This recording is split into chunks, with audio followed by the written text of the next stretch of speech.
I'm gonna scare the hell out of you. You ever wake up and just feel, oh, so very, very vestigial? Or maybe you fret over Elijah Wood stealing your energy. I do, and it tears me up inside.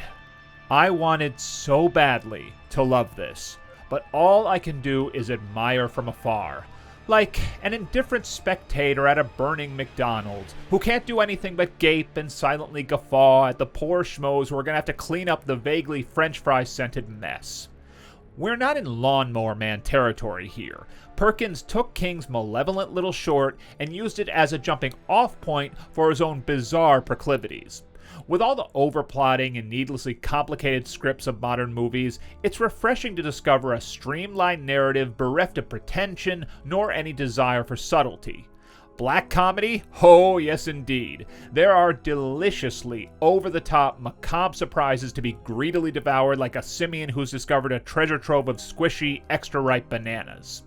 Yet in between those berserk, cartoonishly violent set pieces are intentionally dry, deadpan dialogue sequences which don't quite achieve what the writer-director set out to do. How absentee was Anthony Perkins? He was likely wrestling his own demons. And is this a not-so-subtle jab at Osgood's late papa's parenting skills? I certainly didn't expect the theme of absentee fathers to play such a hefty role in what's essentially a merry-go-round of decimation where randos get fucked to hell. Perkins leans into it, but there's a peculiar disconnect which never feels like anything other than filler in between the next elaborate slaying. The first half is outstanding. In a 1999 world of all-female bully gangs and stiff socks, Christian Convery is completely convincing as the young dual version of Theo James, and Perkins smartly focuses on their trials and tribulations with a perfect blend of ironic cruelty and wickedly snappy humor. His own cameo as a swinging uncle is hysterically brief, and it's fun to ponder who's going to fall victim to the drumming monkey's ill will next. Nico Del Rio is a stitch as a rookie priest, and Maslany's snark is a welcome addition to the ominous pall which seems to cast itself over this particular family.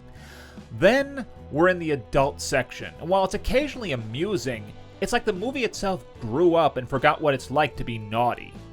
James is fine in a dual role, but Perkins' sometimes campy, sometimes overtly flat dialogue isn't nearly as hilariously peculiar as he'd like it to be.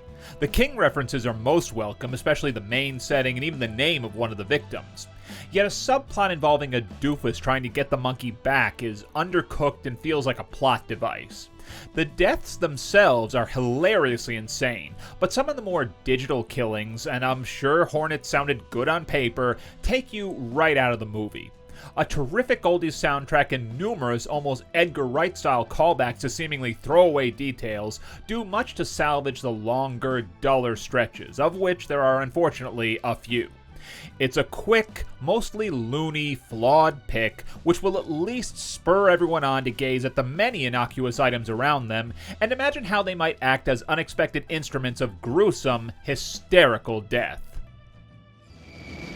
Happy Kingtober. Like and subscribe, and remember, there are other worlds than these.